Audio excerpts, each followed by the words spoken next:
Hello everyone, welcome to today's video lecture. आज का video lecture हमारा इम्पोर्टेंस ऑफ मैनेजमेंट के ऊपर है। तो इम्पोर्टेंस ऑफ मैनेजमेंट का प्रबंध का महत्व, इसे भी समझना बहुत इम्पॉर्टेंट है, ताकि आने वाले वक्त पे जब भी हम किसी चीज़ की प्लानिंग करें, उसका मैनेजमेंट कैसे करना है, क्या करना है, वो हमें अच्छे से समझ में आए, ताकि हमारा काम, हमारा ऑब्जेक्टिव जो है वो अचीव हो सके कम समय पे, कम लागत पे। ये सबसे इम्पॉर्टेंट चीज़ें होती। तो आइए देखते हैं। प्रबंध की आवश्यकता इस पृथ्वी पर सभ्यता के अभ्युदय के साथ साथ होने लगी थी। आधुनिक समय में प्रबंध का महत्व सर्वव्यापी है, चाहे व्यावसायिक संस्था हो, घर हो, क्लब हो, सरकारी कार्यालय हो या सोसाइटी हो, प्रत्येक संस्था स्थान पर इसकी आवश्यकता पड़ती है। सही बात है। तो मैंने इसमें सही बात यह है कि प्रबंध की आवश्यकता, जैसे ही पृथ्वी में सिविलाइजेशन, नागरिकता या सिविलाइजेशन, शहरीकरण जैसे ही होने लगा, तो शहरीकरण के साथ साथ उसके प्रॉपर मैनेजमेंट का काम भी उसी वक्त से स्टार्ट होने लग गया था, या फिर वो वास्तविकता में हमारे सामने आने लगा था। जैसे कि हम पुरानी हिस्ट्री में अगर पढ़ते होंगे, सिंधु घाटी सभ्यता वगैरह, तो वहाँ की जो नगरीय सभ्यता थी, वो जो शहरी सभ्यता थी, वो किस टाइप की थी? वेल प्लान्ड थी, वेल मैनेज्ड थी। ठीक है, इसी के लिए यहाँ पर दिया है, पृथ्वी में सभ्यता के अभ्युदय माने उजागर या फिर सामने पृथ्वी में वास्तविकता में आने के साथ साथ होने लगी थी। आधुनिक समय में प्रबंध का महत्व जो है काफ़ी इम्पॉर्टेंट है, या फिर बोलें फर्स्ट प्रायोरिटी पर है। चाहे वो संस्था हो, घर हो, क्लब हो, सरकारी कार्यालय या ऑफिस हो, सोसाइटी हो, प्रत्येक स्थान पर मैनेजमेंट और उसकी आवश्यकता सबसे महत्वपूर्ण चीज़ें हैं।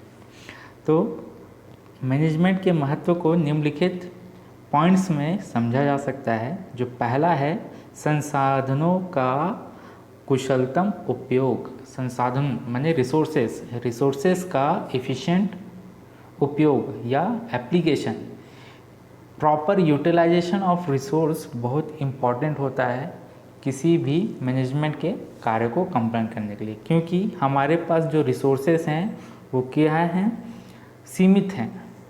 ठीक है, प्रत्येक देश व समाज में जो प्राकृतिक संसाधन है माने नेचुरल रिसोर्सेज हैं, भूमि, आयरन ओर या फिर ओर्स, एयर, पानी, जल आदि, ये सब चीज़ें जो हैं वो क्या है? नेचुरल रिसोर्सेज है। और ये जो हैं, ये सब चीज़ें क्या हैं? लिमिट पर हैं, सीमित हैं।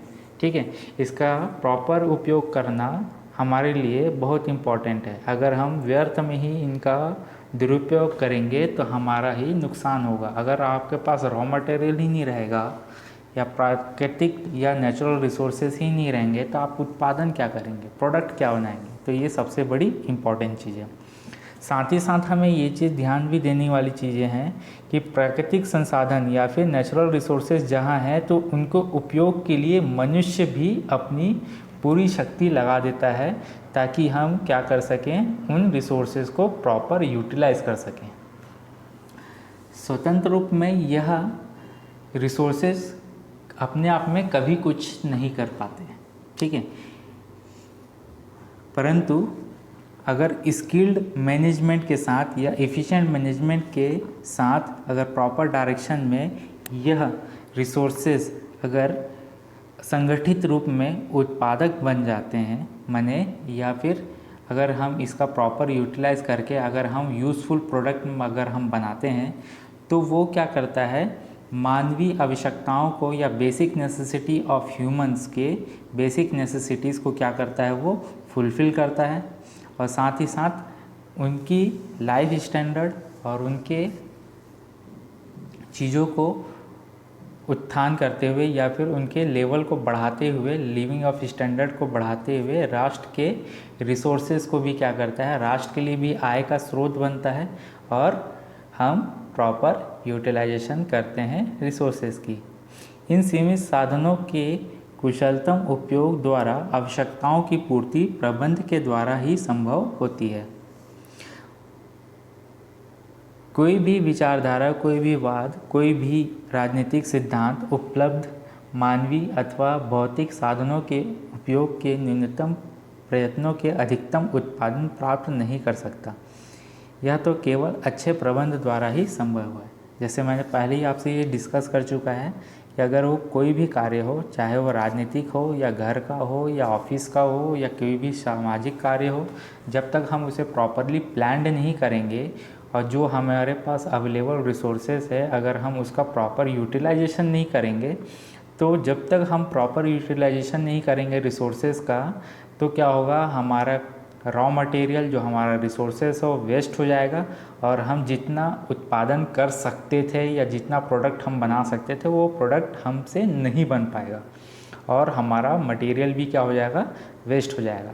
इसी के लिए किसी भी प्रोडक्ट को बनाने के लिए या उसका उत्पादन स्टार्ट करने के पहले हमें उन रिसोर्सेज को क्या करना होता है, वेल प्लान करना होता है, ताकि हम क्या कर सकें, मैक्सिमम से मैक्सिमम उसमें रॉ मटेरियल का यूज़ करते हुए हम प्रोडक्ट बना सकें। और इसमें क्या होता है, हमारा जो आर्थिक नुकसान भी क्या होता है, बचता है। सेकेंड पॉइंट देखते हैं, औद्योगिक जटिलताओं का समाधान, माने इंडस्ट्रियल कॉम्प्लेक्सिटी का सॉल्यूशन या रिजोल्यूशन। ठीक है, तो इसमें देखते हैं आधुनिक समय में औद्योगिकीकरण के साथ साथ औद्योगिक जटिलताओं की में भी वृद्धि हुई है। बड़े आकार के औद्योगिक उपक्रमों में विभिन्न विभागों के माध्यम के मध्य समन्वय की समस्या रहती है। वैश्वीकरण के दौर में विदेश उपकरणों में निरंतर प्रतियोगिता करनी पड़ती है। ऊर्जा संकट व पर्यावरण प्रदूषण की समस्या औद्योगिक विकास में बाधा बनी हुई है। अतः इन सभी जटिलताओं का हल कुशल प्रबंधन द्वारा ही संभव होता है। अगर हम किसी भी इंडस्ट्री में या उद्योग में अगर हम वेल प्लान्ड वे में अगर हम प्रोडक्शन करते हैं और उस इंडस्ट्री का अगर हम ऑब्जेक्टिव अचीव करते हैं, तो हमें बहुत सारी चीज़ों को ध्यान देना होता है। अगर हम अपने में ही कंपटीशन करते रह जाएंगे तो विश्व में इतना, हम अकेले ही उद्योगपति नहीं या फिर हमारा उद्योग अकेला ही इस भारत में अकेला उद्योग नहीं है जो उत्पादन करता हो। पूरे विश्व में, पूरे भारत में जहाँ जहाँ भी उद्योग होगा वो आपको कंपटीशन प्रोवाइड करेगा या कंपटीशन देगा। अगर आपको मार्केट में सरवाइव करना है तो आपको क्या करना पड़ेगा, उन सभी चीज़ों से compete करते हुए आपको आगे बढ़ना पड़ेगा। तो अब compete करना है मतलब क्या करना है, ऐसा नहीं कि आप पूरे पैसे ही लगा दिए और आपको नुकसान हो रहा है। ठीक है, तो सबसे पहली बात यह है रिसोर्सेज को आप प्रॉपर यूटिलाइज़ कीजिए। जब रिसोर्सेज प्रॉपर यूटिलाइज़ होंगे तो मैंने जो पैसा आपने लगाया है वो उसका प्रॉपर प्रोडक्ट बन रहा है। अच्छे क्वालिटी के प्रोडक्ट्स बनाने हैं ताकि आप मार्केट में ज़्यादा लंबे समय तक सर्वाइव कर सकें। ठीक है, क्योंकि आज के समय जो है वो ग्लोबलाइजेशन का समय है, जहाँ पर विदेशी मशीनें और विदेशी सामान जो है आपके सामान को ओवरटेक करती है और आपको ज़्यादा से ज़्यादा कंपटीशन प्रोवाइड करती है।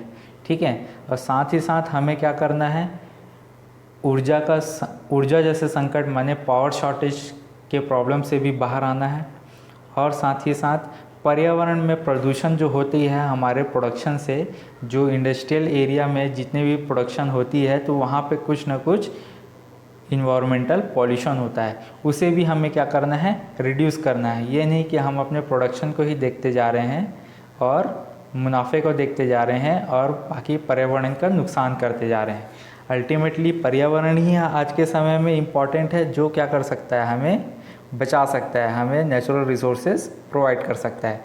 तो हमें अपने कार्य करने की जो कॉम्प्लेक्सिटी है, कार्य विधि में जो कॉम्प्लेक्सिटी जो जटिलताओं हैं उनको क्या करना है, सरल करना है, जिससे क्या कर सकें हम मैक्सिमम से मैक्सिमम यूटिलाइज़ करें ये रिसोर्सेज का बिना ज़्यादा कोई नुकसान किए, और पर्यावरण को भी नुकसान नहीं पहुंचाना है और पावर रिसोर्सेज को भी नुकसान नहीं पहुंचाना है।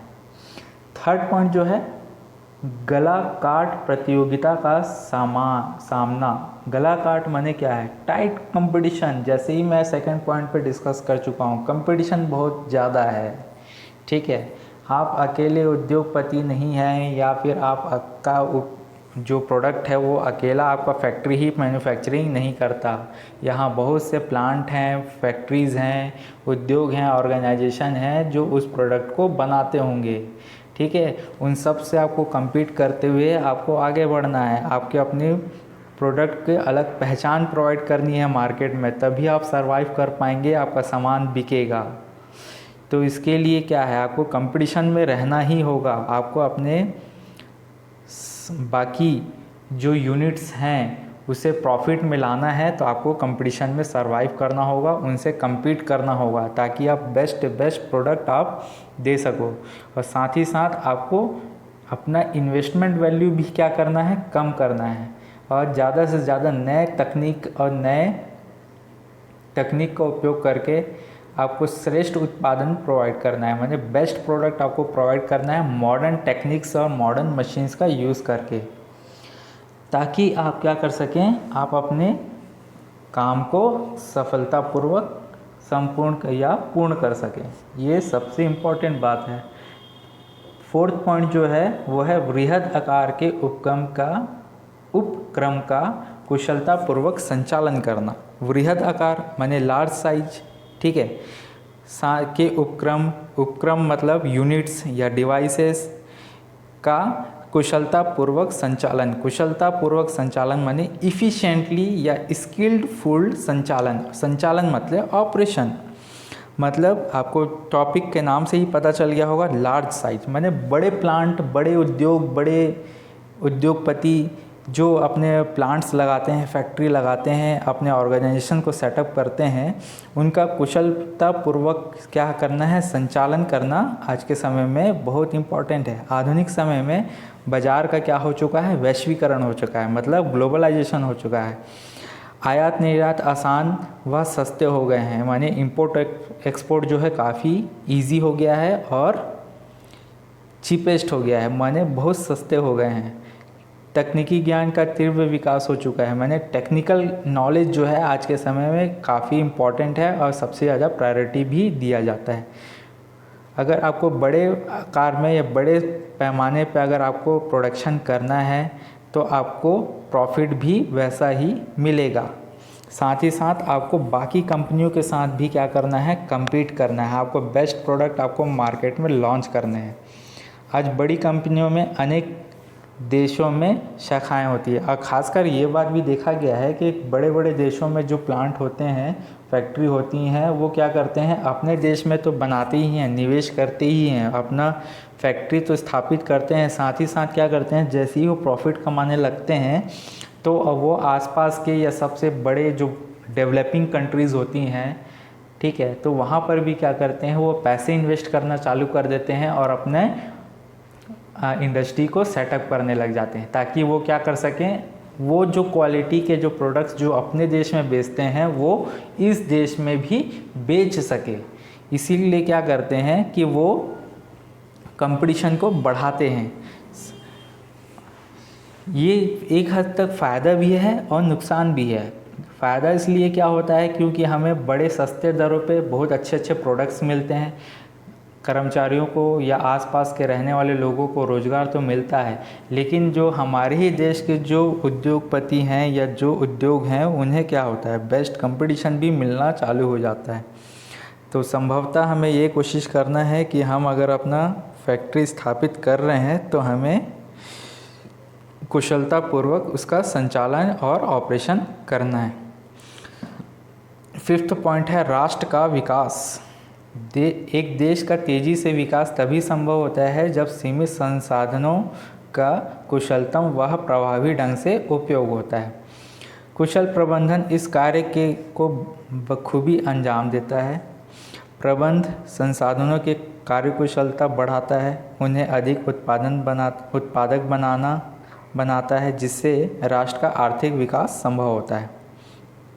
रोजगार सृजन, जीवन स्तर में वृद्धि, पूंजी निर्माण के दर में वृद्धि, निर्यातों में वृद्धि व आयातों पर कम निर्भरता, राष्ट्र निर्माण की योजनाओं में सक्रिय सहयोग आदि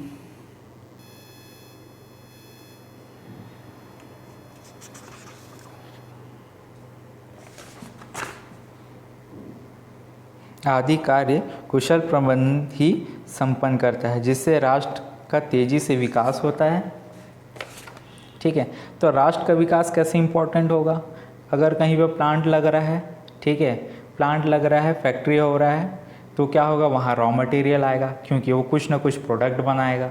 प्रोडक्ट बनाएगा तो रॉ मटेरियल की ज़रूरत पड़ेगी। रॉ मटेरियल कहाँ से आएगा? नेचुरल रिसोर्सेज से आएंगे, माने प्राकृतिक संसाधनों से आएंगे। अगर प्राकृतिक संसाधनों से अगर हम प्रोडक्ट बनाते हैं, कोई फैक्ट्री अगर कोई प्रोडक्ट बनाता है, तो प्रोडक्ट क्या होगा, मार्केट में लॉन्च होगा। उससे क्या होगा, या तो बड़ी कंपनी यूज़ करेगी या तो आम जनता यूज़ करेगी। आम जनता यूज़ करेगी तो उससे पैसे मिलेंगे, पैसे मिलेंगे तो वो पैसे कहाँ पर आएंगे? फैक्ट्री पे आएगा। फैक्ट्री पे पास आएगा पैसा, तो क्या करेगा, वो पैसे को क्या करेगा, वो और से ज़्यादा डेवलप करेगा अपने फैक्ट्री को। साथ ही साथ अपने वर्कर को कहाँ, अगर ज़्यादा प्रोडक्शन कराना है तो मॉडर्न टेक्नोलॉजी वाले मशीन लगाएगा, अपने वर्कर को ज़्यादा पेमेंट करेगा। ज़्यादा पेमेंट करेगा तो क्या होगा, वर्कर की लाइफ ऑफ स्टैंडर्ड लाइफ जो है वो क्या होगा, बढ़ेगा। ठीक है, अगर बढ़ेगा तो क्या करेगा, अगर पैसे आएंगे एम्प्लॉयज़ के बाद तो क्या करेगा, उस पैसे को खर्च करेगा, अपने जीवन में यूज़ करेगा। साथ ही साथ अपने परिवार में अपने बच्चों को पढ़ाने के लिए अपने लिए घर खरीदेगा, अपने बच्चों को पढ़ाएगा। तो बच्चों को पढ़ाएगा तो क्या होगा, नहीं सही में वो भी क्या कर रहा है, पर कैपिटा इनकम के साथ साथ उस देश के डेवलपमेंट में भी साथ दे रहा है। साथ ही साथ क्या होगा, अगर मैक्सिमम से मैक्सिमम ज़्यादा से ज़्यादा उपयोगी चीज़ें अगर हम देश में ही उत्पादन करते हैं, तो होता ये है कि हमें बाहर किसी देश से एक्सपोर्ट कराने की ज़रूरत नहीं पड़ती। अगर एक्सपोर्ट नहीं कराना पड़ेगा तो ट्रांसपोर्टेशन चार्ज कम पड़ेगा। ट्रांसपोर्टेशन चार्ज कम पड़ेगा तो हमें पैसे के वही सामान कम पैसे में या सस्ते दरों पर हमें अपने ही देश पे उपलब्ध होगा। अपने ही देश में उपलब्ध होगा तो हम अपने ही देश का सामान खरीदेंगे। अपने देश का सामान खरीदेंगे तो हमारा पैसा हमारे ही देश में होगा।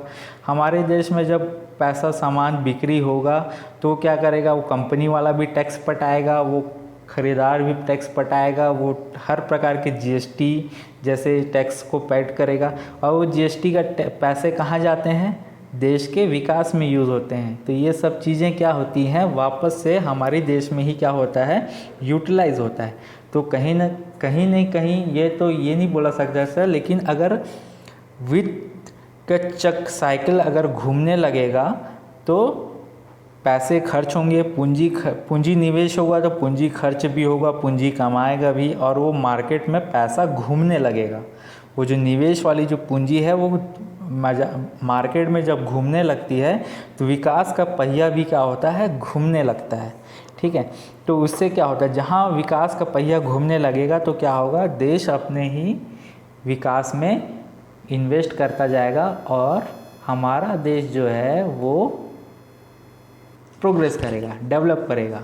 ठीक है, उसके बाद छठवां पॉइंट है, प्रबंध एक सामूहिक क्रिया है, माने एक ग्रुप एक्टिविटी है। ठीक है, मैनेजमेंट एक ग्रुप एक्टिविटी है, एक किसी एक की बस की बात नहीं है। संगठन में क्या है या ऑर्गेनाइजेशन में डिफरेंट आवश्यकताएं रहती हैं, उसे क्या करते हैं, अलग अलग प्रकार के लोग एक ग्रुप बनाते हैं और कार्य करते हैं। जैसे किसी प्लांट में एक डिपार्टमेंट होता है जो रॉ मटेरियल मैनेजमेंट करता है। ठीक है, एक सेल्स डिपार्टमेंट होता है, सिर्फ मार्केटिंग और सेल्स का काम करता है। एक डिपार्टमेंट होता है प्रोडक्शन का, जो सिर्फ प्रोडक्शन और ऑपरेशन का काम करता है। एक इलेक्ट्रिकल डिपार्टमेंट होता है, एक मैकेनिकल डिपार्टमेंट होता है, एक ह्यूमन रिसोर्स डिपार्टमेंट होता है जो सैलरी से रिलेटेड मैटर पे डील करता है।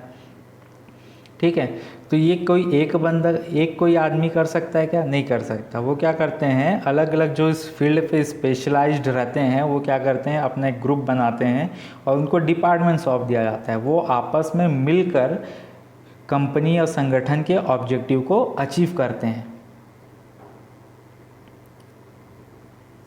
इसके बाद नेक्स्ट टॉपिक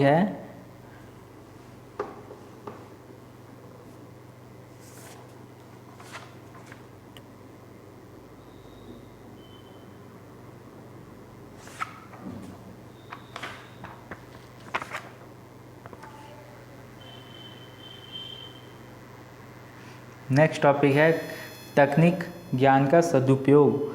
आज मॉडर्न टेक्निक्स का बहुत ज़्यादा यूज़ होता है और ये आज के डेट में काफ़ी डेवलप्ड है। अगर इसका यूज़ हम प्रॉपरली या एफिशिएंटली यूज़ नहीं करेंगे तो हम अपना ही नुकसान कर बैठेंगे।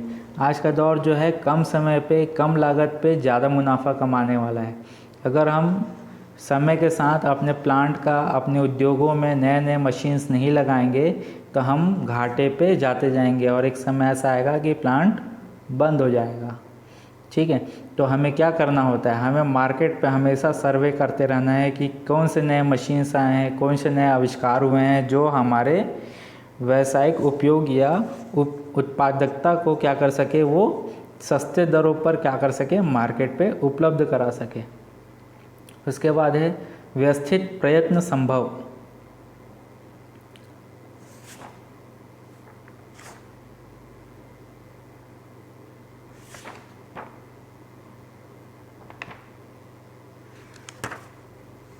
व्यवस्थित प्रयत्न संभव।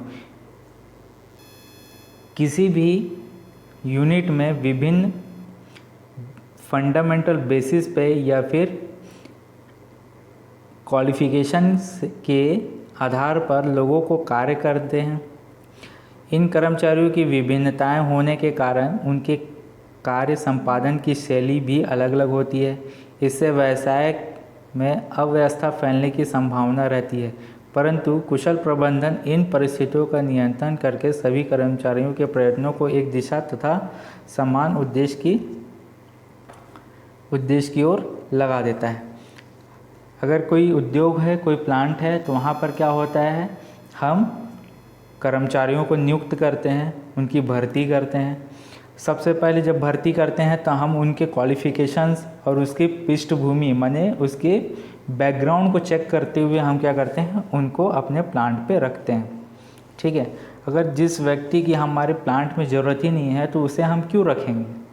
ठीक, तो वैसे लोगों को हमें क्या करना है, या फिर अगर कोई इंजीनियर है, अगर हम उसे मैनेजमेंट का काम दे देंगे तो थोड़ा सा गड़बड़ होगा। अगर कोई एचआर या ह्यूमन रिसोर्स या मार्केटिंग वाला कोई अगर कैंडिडेट है या कोई एम्प्लॉय है, उसे हम प्रोडक्शन पर लगा देंगे तो क्या होगा, तो माने वो अपने फील्ड से हट गया।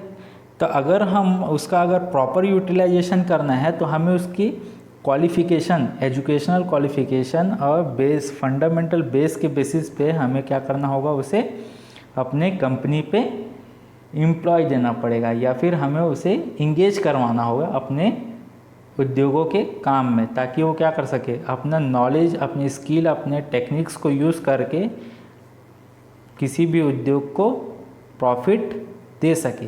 ये पहला और प्रायोरिटी होना चाहिए किसी भी उद्योगों में ह्यूमन रिसोर्स के कमी को पूरी करने के लिए। उसके बाद आपका नेक्स्ट टॉपिक है श्रम समस्याओं का समाधान, माने लेबर प्रॉब्लम जो होता है उसके कैसे हम डील करते हैं। उपक्रम का आकार बढ़ने पर श्रम समस्याएं भी निरंतर बढ़ती है। वहाँ मानवीय संबंधों की भूमिका महत्वपूर्ण हो जाती है। श्रम समस्याएं अधिक बढ़ने पर उपक्रम का अस्तित्व भी खतरे में पड़ जाता है। अतः मानवीय संबंधों को मधुर बनाते हुए श्रम समस्याओं उत्पन्न न होने देने अथवा उनके उत्पन्न होने पर उनका कुशलता से निराकरण हेतु कुशाग्र प्रबंधन अत्यधिक आवश्यक होता है। अगर कोई प्लांट है, कोई इंडस्ट्री है, अगर वो बढ़ते जा रहा है, माने उसका जो प्रोडक्शन जो है पर ईयर बढ़ता जा रहा है, माने प्लांट बढ़ रहा है, उसमें डेवलपमेंट हो रहा है। जहाँ डेवलपमेंट बढ़ता है तो वहाँ लेबर भी ज़्यादा होते हैं, ज़्यादा एम्प्लॉयज़ को हमें क्या करना होता है, नौकरी पे रखना होता है। जहाँ नौकरी पे हम अगर लेबर का संख्या को बढ़ाते जाते हैं तो समस्याएं भी बढ़ती जाती हैं। तो समस्याएं किस टाइप की समस्याएं होती हैंगी, समस्या में सबसे पहले मेडिकल, एजुकेशन, होम, घर देना, मेडिकल फैसिलिटी देना। अगर उसके परिवार है तो परिवार को मेडिकल फैसिलिटी देना। अगर उसके बच्चे हैं तो उनको पढ़ाने के लिए हमें एजुकेशन फैसिलिटी देना। पीएफ कटवाना, उन्हें लोन देना। ये डिफरेंट जो सुविधाएं हैं वो क्या करने हैं, हमें अपने लेबर्स को, एम्प्लॉयज़ को देने होते हैं। अगर ये सब हम नहीं देते हैं तो हम अपने एम्प्लॉयज़ और लेबर्स के साथ क्या कर रहे हैं, गलत कर रहे हैं, या फिर कुछ हद तक हम क्या कर रहे हैं, शोषण कर रहे हैं। तो ये सब पॉसिबल कब होगा, जब हम प्रॉपर मैनेजमेंट यूज़ करेंगे। ठीक है, अगर प्रॉपर मैनेजमेंट सही रहेगा तो क्या करेगा, अपने लेबर्स को भी खुश रखेगा, प्रोडक्शन भी सही करेगा, अपना खुद का भी डेवलपमेंट करेगा इंडस्ट्री, और जो उसके जो इन्वेस्टर हैं उन्हें भी क्या करेगा, प्रॉपर उन्हें प्रॉफिट प्रोवाइड करते रहेगा। तो सबका विकास होना चाहिए। अगर किसी इंडस्ट्री में अगर हम किसी भी प्रकार की, चाहे वो मटेरियल हो या ह्यूमन रिसोर्सेस हो, हमें उनका प्रॉपर यूटिलाइजेशन करना होता है। लास्ट पॉइंट जो है, सामाजिक उत्तरदायित्व का निर्वहन। प्रबंध की समाज में के विकास में महत्वपूर्ण भूमिका होती है। उपभोक्ताओं को उचित मूल्य पर श्रेष्ठ वस्तु उपलब्ध कराना, रोजगार के अवसर में वृद्धि, निर्धनता में कमी, अंशधारियों में विनियोग का उचित प्रतिफल, सरकार को कर रूप में राजस्व प्रदान करना, कर्मचारियों के हितों की रक्षा करना आदि के रूप में प्रबंध सामाजिक उत्तरदायित्व का निर्वहन करता है। मैनेजमेंट का एक और इम्पॉर्टेंट काम होता है, वो है सोशल रिस्पॉन्सिबिलिटीज़ को फुलफ़िल करना। ठीक है, तो सोशल रिस्पॉन्सिबिलिटीज़ क्या होंगी, हमें मार्केट पे उचित मूल्य पे, माने सही रेट पर हमें सही सामान हमें क्या करना, मार्केट में प्रोवाइड करना है। अगर कहीं पे प्लांट है तो हमें क्या करना है, समय समय पर वहाँ पे रोज़गार देना है, रोज़गार के अवसर जनरेट करने हैं, ताकि क्या हो, नए से नए लोग आएँ और ज़्यादा से ज़्यादा लोग उस संस्था के साथ या उस ऑर्गेनाइजेशन या उस इंडस्ट्री के साथ जुड़ते जाएं, ताकि उनके साथ, उस इंडस्ट्री के साथ साथ वहाँ के आसपास के लोगों को रोज़गार मिले और उनकी लिविंग ऑफ स्टैंडर्ड भी बढ़ता जाए। पुअरिटी भी आपको, पॉवर्टी लेवल भी कंट्रोल करना है। शेयर होल्डर, जो आपके कंपनी के शेयर होल्डर होते हैं, उनको भी क्या करना है, आपको प्रॉफिट प्रोवाइड करना है। साथ ही साथ सरकार को कर रूप में राजस्व देना है। ये नहीं कि आप उत्पादन कर रहे हो, कमाई करते जा रहे हो, लेकिन वो उद्योगपति या वो उद्योग वाला आपको, गवर्नमेंट को क्या कर रहा है, टैक्स नहीं दे रहा है। तो ये टैक्स भी नहीं, टैक्स चोरी भी नहीं करना है, टैक्स भी क्या करना है, टैक्स देना भी एक क्या है, सामाजिक कार्य है। साथ ही साथ कर्मचारियों के और हितों को भी रक्षा करना है, माने उन्हें क्या करना है, मेडिकल फैसिलिटी देना है, इंश्योरेंस देना है, और भी बहुत सारी जो हैं, अगर उनके पास एरिया है, उनके पास जगह है, तो लोगों के रहने के लिए, एम्प्लॉयज़ और उसमें रहने वाले लेबर्स के लिए रहने के लिए प्रबंध करना है, पीने के लिए पानी प्रोवाइड करना है, बिजली की व्यवस्था करवानी है। तो ये सब चीज़ें जो हैं, सामाजिक उत्थान या उत्तरदायित्व होता है किसी भी उद्योग का। तो इम्पोर्टेंस ऑफ मैनेजमेंट में कुल 9 पॉइंट्स हैं। पहला पॉइंट है संसाधनों का कुशलतम उपयोग, सेकंड पॉइंट है औद्योगिक जटिलताओं का समाधान, थर्ड है गलाकाट प्रतियोगिता का सामना, फोर्थ है वृहद आकार के उपक्रम का कुशलतापूर्वक संचालन, फिफ्थ है राष्ट्र का विकास, सिक्स्थ है आपका तकनीकी ज्ञान का सदुपयोग, सातवां है व्यवस्थित प्रयत्न संभव, आठवां है श्रम समस्याओं का समाधान, और लास्ट है सामाजिक उत्तरदायित्व का निर्वहन। तो ये 9 पॉइंट है जो इम्पॉर्टेंट पॉइंट हैं आपके इम्पॉर्टेंस ऑफ मैनेजमेंट को समझाने के लिए। तो आज के वीडियो लेक्चर में इतना ही। नेक्स्ट वीडियो लेक्चर में हम आगे के टॉपिक्स डिस्कस करेंगे।